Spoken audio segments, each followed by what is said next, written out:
नमस्कार दोस्तों, मैं बी एस सूर्यवंशी आप लोगों का हार्दिक स्वागत करता हूँ मेरी कक्षा 9वीं में। आज हम हमारे दूसरा पार्ट जो है पूरक पठन पर आधारित जंगल, इसे शुरू करने के लिए जाने वाले हैं। उससे पहले हम थोड़ी सी बातचीत यहाँ पर कर लेते हैं, जानकारी हम यहाँ पर ले लेते हैं। तो इंसान जो होता है वो बड़ा भावनिक होता है। कई सारी चीज़ों से उसकी जो भावनाएं जुड़ जाती है वो आसानी से नहीं टूटती है, चाहे वो सजीव हो या निर्जीव हो। हर चीज़ से उसका जो दिल भावनाएं जुड़ जाए तो उन्हें तोड़ना, उनसे दूर करना बड़ा ही मुश्किल हो जाता है।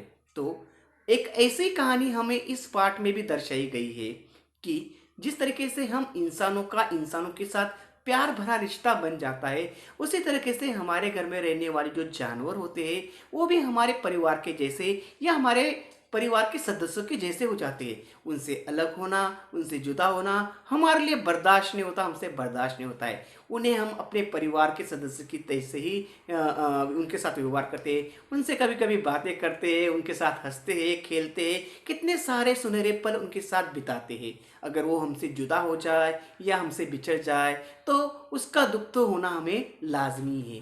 तो ऐसे ही एक कहानी हमें इस पाठ में देखने को मिलती है जिसका नाम है जंगल। पाठ क्या है, पाठ में क्या क्या दिया गया है, इससे पहले हम पाठ की जो लेखिका है चित्रा मुदगल जी, इनके बारे में थोड़ी सी जानकारी, इनके जीवन परिचय के बारे में जानकारी ले लेते हैं। तो चित्रा जी का जो जन्म है 10 सितंबर 1943 में तमिलनाडु के चेन्नई में हुआ था। चित्रा जी के लेखन में वर्तमान समाज की जो रीतियां है, वर्तमान समाज में जो बातें चल रही है, ये और उनकी मानवीय संवेदना जो है इनके बारे में लिखी जाती है। नए जमाने की गतिशील और उसमें जिंदगी की मजबूरियों का चित्रण वे बड़ी गहराई से करते हैं। उनकी कई सारी कलाकृतियों को हम आसानी से पढ़ सकते हैं या देख सकते हैं, जिनमें है एक जमीन अपनी, आवा आदि उनके उपन्यास। वैसे ही भूख, लाक्षागृह लपटे, मामला आगे बढ़ेगा, कई ऐसे बाल संग्रह भी उनके खासे प्रसिद्ध है। आज हम जो पाठ पढ़ने जा रहे हैं उसमें उन्होंने एक घटना का एक रोचक संवादक रूप हमारे सामने पेश किया है कि लेखक के दिमाग में या उनके लेखन में कितनी शक्ति होती है कि कोई घटना घटी हो तो उस घटना को वो हमारी आंखों के सामने किस तरीके से अपने लेखन के द्वारा पेश करते हैं। इस माध्यम में एक बालक के मन के विचारों को दर्शाया गया है कि किस तरीके से वह अपने खरगोश से दूर होकर कितना विचलित होता है या कितना उसका मन दुखी होता है। उसके जो प्राणी के प्रति उसके मन में जो संवेदनशीलता है उसे दर्शाया गया है। तो चलिए पाठ में कौन कौन सी बातें क्या क्या दिया गया है देखते हैं। रीडर अनिमा जोशी के मोबाइल पर फोन था मांडवी दीदी बहू तविशा का। तो एक कॉलेज का सीन है जहाँ पर रीडर अनिमा जोशी बैठी हुई थी। उनके मोबाइल पर मांडवी दीदी जो वहाँ पर लेक्चरर थी उनकी बहू का फोन आता है। अब स्कूल कॉलेज में जो टीचर्स होते हैं उन्हें तो मोबाइल अलाउड नहीं होता है, इसलिए उनके मोबाइल जो होते हैं साइलेंट पर या उनके ड्रॉवर में होते हैं। कह रही थी आंटी बहुत जरूरी काम है, अम्मा से बात करवा दे। तो जो तविशा है, तविशा बहुत ही घबराई हुई थी, डरी हुई थी, इसीलिए वह कहने लगी कि बार बार मिन्नतें करने लगी, कहने लगी अनिमा जी से वे कहने लगी कि उन्हें बहुत ही जरूरी बात अपनी सास से करनी है। अनिमा दीदी ने असमर्थता जताई, मांडवी दीदी कक्षा ले रही है, बाहर आते ही वो संदेश दे देगी।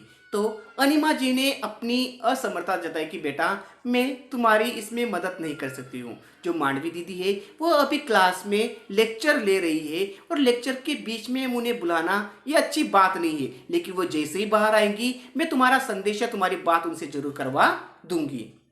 वैसे हुआ क्या है, घर में सब कुशल मंगल तो है। तो अनिमा जी यहाँ पर डर गई थी, उन्हें लगा कि कुछ घर में कोई घटना तो नहीं हुई, सब कुछ ठीक तो है।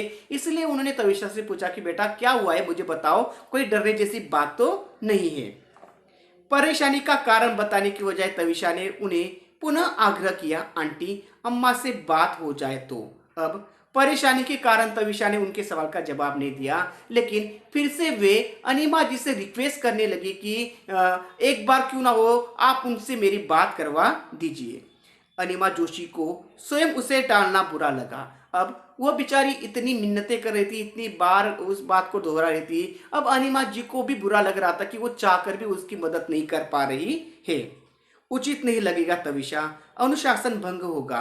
तो अनिमा जी ने उन्हें कहा कि तविषा, यह गलत होगा बेटा, जो नियम बनाए गए हैं उन नियमों के खिलाफ जाना अच्छी बात नहीं है। मुझे बताओ तविषा, मुझे बताने में झिझक कैसी? तो उन्होंने कहा कि अरे बेटा तविषा, मैं भी तो तुम्हारी सास के जैसी हूँ, तो मुझे बताने में क्या झिझक हो रही है, क्या परेशानी है? शायद मैं तुम्हारी कुछ मदद कर सकूं। नहीं आंटी, ऐसी बात नहीं है। तविषा का स्वर बड़ा सा आया। तो तविषा ने कहा कि नहीं आंटी, आप गलत समझ रहे हैं, ऐसी बात नहीं है। लेकिन जब तविषा बोल रही थी तो उसके बोलने में एक उनका उसका जो स्वर था, उसकी आवाज जो तो वो भारी सी लग रही थी। तविषा ने बताया, घर में जो जुड़वा खरगोश के बच्चे पाल रखे हैं इन्होंने, सोनू मोनू, उनमें से सोनू नहीं रहा। तो तविषा ने असल बात बता दी कि पिछले दिनों उनके घर में जो खरगोश की जोड़ी पालने के लिए लाई गई थी, उनमें उनका जिनका नाम सोनू और मोनू था, उनमें से जो सोनू है वो सोनू नहीं रहा, वो मर चुका है। 10:30 के करीब काम वाली कमला घर में झाड़ू पोछा करने आई तो बैठक बुहारते हुए उसकी नजर सोनू पर पड़ी। तो घटना सुबह की थी, जब घर में काम करने वाली झाड़ू पोछा करने वाली कमला घर की साफ सफाई कर रही थी, पोछा लगा रही थी, तब उसकी अचानक नजर सोनू के ऊपर पड़ी। जगाने के लिए उसने सोनू को हिलाया। उसने सोनू को जगाने की बहुत कोशिश की, पर सोनू कोई प्रतिक्रिया नहीं दे रहा था। जो कमला है, कमला ने सोनू को जगाने की बहुत ही कोशिश की, लेकिन उस सोनू की तरफ से कोई भी प्रतिक्रिया नहीं हो रही थी, वो कोई भी हलचल नहीं कर रहा था। वह बुदबुदाई, कैसे घोड़े बेचकर सो रहा है शैतान। उसकी टांग पकड़कर उसने सोफे के नीचे से बाहर घसीट लिया। जब वो कुछ भी रिस्पांस नहीं दे रहा था, तो वो मन ही मन बुदबुदाते हुए हंसते हुए कहने लगी कि अरे शैतान, कैसे घोड़े बेचकर आराम से सो रहा है। शैतानी करते हुए पूरा दिन निकल जाता है और शैतानी करते करते थक गया है, इसलिए इतने आराम से सोया है। इसलिए उसने उसका पैर लिया और उसे सोफे के नीचे से खींचा, मगर सोनू की कोई हरकत नहीं हुई। कमला ने चीखकर तविषा को पुकारा, छोटी बीजी। तो जैसे उसने उस खरगोश को सोफे के नीचे से खींचा, फिर भी उसमें कुछ हलचल नहीं हुई। तो जो कमला थी वो घबरा गई, वो समझ गई और वो चीख कर तविषा को बुलाने लगी। तविषा अचेत सोनू को देखकर घबरा गई। तब जब तविषा ने अचेत मतलब बेहोश पड़ा हुआ जो सोनू ये उसे देखा, तो बड़ी घबरा गई, वो बड़ी परेशान हो गई। गोदी में उठाया तो उसकी रेशम सी देह हाथों में टूटी कोपल सी झूल गई। जब तविषा ने उसे अपनी गोदी में उठाया तो उसका जो सर था, मानो कोमल कोपलों को जैसे हम तोड़ते हैं तो कैसे टूट जाते, उसी तरीके से उसका जो सिर था या उसकी जो मुंडी थी वो नीचे गिर गई, झूल गई। उसकी समझ में नहीं आ रहा था कि वह करे तो क्या करे। अब बेचारी तविषा भी डर गई, घबरा गई, उसे कुछ भी समझ में नहीं आ रहा था कि वो क्या करे। आसपास जानवरों का कोई डॉक्टर नहीं था, इसलिए उसने अपनी समझ से बच्चों के डॉक्टर को बुलाकर सोनू को दिखवाया। अब उनके घर की इर्द गिर्द नजदीक कोई भी जानवरों का कोई डॉक्टर नहीं था, इसलिए उसके समझ में नहीं आया, तो उसने बच्चों के डॉक्टर को बुलाया। डॉक्टर ने देखते ही कह दिया कि सोनू नहीं है, अब प्राण नहीं रहे उसके अंदर। तो डॉक्टर ने जैसे ही सोनू को देखा तो उससे देख के कह दिया कि अब सोनू नहीं रहा, ये इसके अंदर प्राण नहीं है। आंटी, आप अम्मा को जल्दी से जल्दी घर भेज दे, घंटे भर में प्ले स्कूल से पीयूष घर आ जाएगा। तो इसीलिए तविषा बड़ी परेशान है, इसलिए वो चाहती है कि उनकी जो सास है मांडवी जी, वो जल्दी से जल्दी घर आ जाए, क्योंकि उनका जो छोटा बच्चा पीयूष है वो प्ले स्कूल में पढ़ता है और वो अभी आधे घंटे के भीतर घर आ जाएगा। मांडवी दी घर पहुंची। सोफों के बीच के खाली पड़े फर्श पर सोनू निचेष्ट पड़ा हुआ था। मांडवी जी जब घर पर पहुंची तो घर पर पहुंचने के बाद उन्होंने देखा कि सोफों के बीच में जो सोनू है बिना हलचल के, बिना किसी मूवमेंट के पड़ा हुआ था। पीयूष उसी के निकट गुमसुम बैठा हुआ था। जो पीयूष छोटा प्ले ग्रुप में पढ़ने वाला बच्चा, कितना बड़ा होगा, 3 साल का, तो वह उसके पास बड़ा वहीं पर गुमसुम सा बैठा हुआ था। मोनू सोनू की परिक्रमा सा करता, कभी दाएं ठिठक ठिठक उसे गौर से ताकने लगा, तो कभी बाई ओर से। तो जो सोनू के साथ वाला जो खरगोश था या उसका भाई भी आप कह लीजिए मोनू, वह भी कभी सोनू के दाएं घूमता तो कहीं बाएं उसे घूमता और देखता कि कब सोनू उठेगा। पीयूष की स्तब्धता तोड़ना उन्हें उन्हें जरूरी लगा। नन्ही सी जिंदगी में वह मौत को पहली बार मिल रहा था या मौत को पहली बार देख रहा था।